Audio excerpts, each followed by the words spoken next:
እብሪተኛ ትውልድ፣ እቦይ ትውልድ፣ የእግዚአብሔርን ቃል የማያውቅ ትውልድ፣ የረከሰ ትውልድ። ይቅርታ አድርጉልኝ፣ ጸጋ እግዚአብሔር የተለየው ከመንፈስ እግዚአብሔር የራቀ ወንበዴ።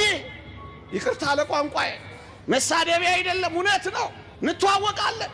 መላእክትን ሲሳደቡ ማያፍሩ፣ ድንግል ማርያም ላይ አፍ ሲከፍቱ ማያፍሩ፣ መሰዊያውን ስጋውና ደሙን የምናከብርበትን ሲሳደቡ ማያፍሩ፣ እግዚአብሔርን ሲሳደቡ በቅዱሳን ላይ አፍ ሲከፍቱ ማያፍሩ፣ የዲያብሎስ አፍ ያላቸው።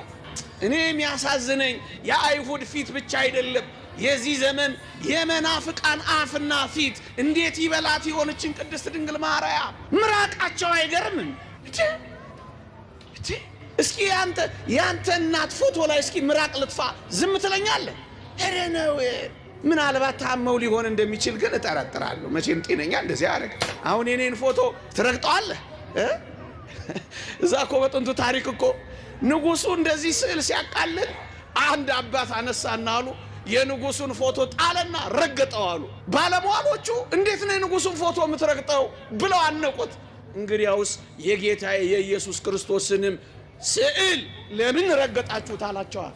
የንጉስ እስኪ እርገጠው፣ እስኪ እዚህ የተሰቀለ የጠቅላይ ሚኒስትሩን ባነር እስኪ ቅደደው፣ ሂድ ፍሬው ቅደደው፣ እስኪ ትቀምሳታል ነው አይደለም? እውነታው ነው። ምድር ላይ እንኳን ምን ማድረግ ይቻላል? ይህንን ልናስቆመው ግን አንችልም። ምእመናን፣ ይሄ ይቀጥላል።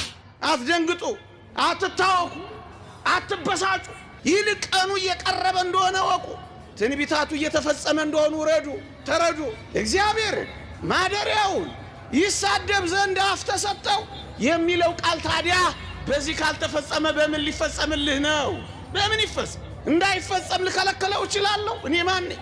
እንዳይፈጸም ሊከለክሉ ይችላሉ መምህር? እሳቸው ማን ናቸው? አይቻልም።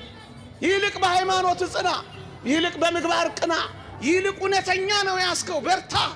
የስድዋ የምራቁን የትኛው እንዳትደነቁ፣ ከዚህ የበለጠ ነው። በክፋት እየባሰ ይሄዳል፣ በክፋት እየባሱ ይሄዳሉ። በቃ አትደነቁ። እግዚአብሔር ይሄን ስንከላከል እንድንኖር አላደረገን። ምንድነው? እናስተምር፣ እንማር፣ በሃይማኖት እንጽና፣ ንቅና። በቃ አለቀ። ከዛ ራሱ ይጠፋል።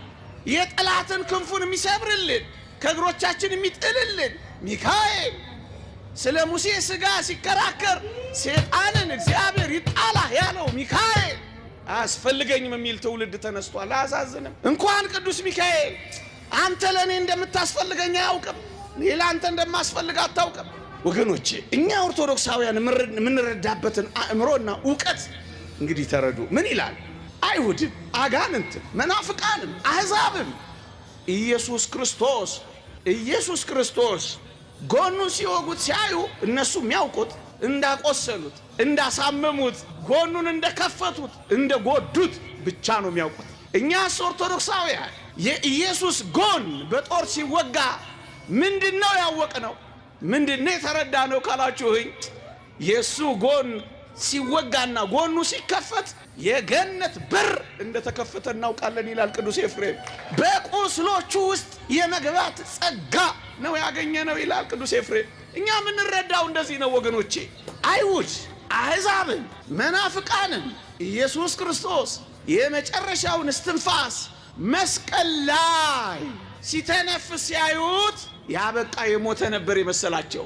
እኛ ኦርቶዶክሳውያን ምን እንረዳለን በዚህ ውስጥ ካላችሁኝ፣ መስቀል ላይ ስለ እኔና ስለ እናንተ ፍቅር የመጀመሪያውን የሕይወት እስትንፋስ እንደገና እንደ አዲስ መጀመራችንን እናውቃለን።